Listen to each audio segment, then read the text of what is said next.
আজকে চলে এসেছি সেই অভিশপ্ত কেকটার সেকেন্ড পার্ট নিয়ে। আগের পার্টে আমি বলেছিলাম এই কেকটা কাস্টমারের পছন্দ হয়নি বলে সে কিছুতেই নিতে চাইছিল না, আর বলেছিল যদিও নিতে হয় তাকে যেন আমি পরের দিন যেমন পিকচার দিয়েছে তেমনই আমি বানিয়ে দিই।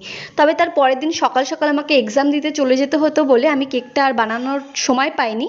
তো কাস্টমারকে সেটা জানানোর পর কাস্টমার আমার কাছে একটা কন্ডিশন রাখে, সে জানায় কেকটা আমি তাকে যে দাম বলেছি তার থেকে অনেকটা কমে দিলে তবেই সে নেবে। কেকটার দাম আমি 1000 টাকা বলেছিলাম, তো কাস্টমার আমাকে জানায় সে 600 টাকায় কেকটা নিতে চায়।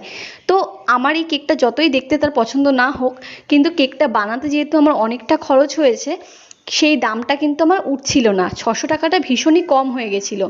আমি প্রথমে ভাবলাম তাকে কেকটা দেবো না এতটা কমে, কিন্তু আমার শেষ পর্যন্ত মনে হলো যে কেকটা এত বড় আর এতটা আমি ভালো মতো করেছি, আমার খুবই খারাপ লাগছিল।